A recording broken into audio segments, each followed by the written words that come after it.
Halo semuanya, nama saya Gary. Pada video kali ini, saya akan membahas rangkuman materi teknologi pendidikan dalam pendidikan jarak jauh, mulai dari sesi yang pertama sampai dengan sesi yang ketujuh. Pada sesi yang pertama, pendidikan terbuka dan jarak jauh.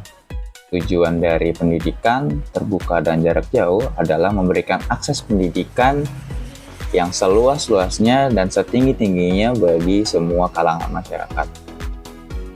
Dimulai dari sejarah teknologi pendidikan, mulai dari tahun 1950-an sampai dengan 1990. Kemudian, definisi teknologi pendidikan adalah pemfasilitasian manusia belajar melalui proses yang sistematik.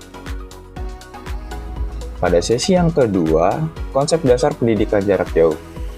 Pengertiannya adalah pendidikan alternatif terhadap tatap muka konvensional. Sejarahnya dikenal pertama kali sebagai pendidikan korespondensi di Swedia pada tahun 1900-an. Komunikasinya menggunakan media komunikasi jarak jauh seperti radio, televisi, dan komputer. Teori PJJ ini ada 3. Yang pertama, teori kemandirian dan otonomi, teori industrialisasi pembelajaran, teori interaksi dan komunikasi.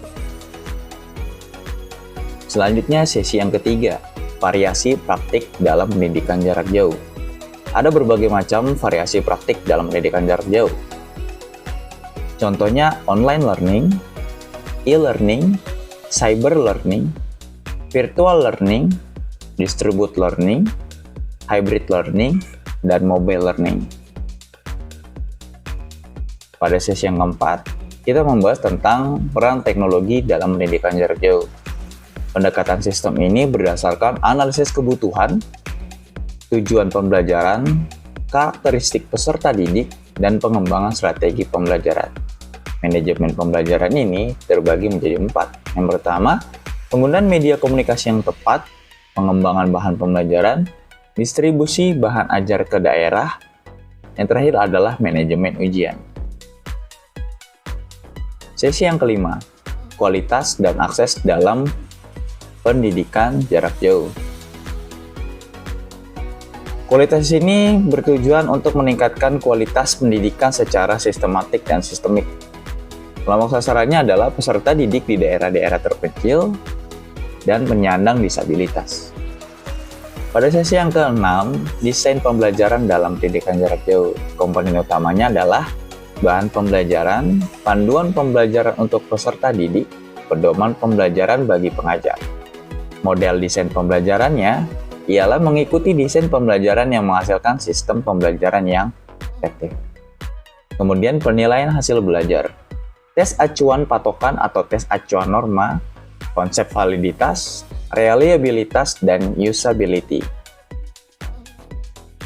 Dan sesi yang terakhir, sesi yang ke-7, sistem dan manajemen PJJ.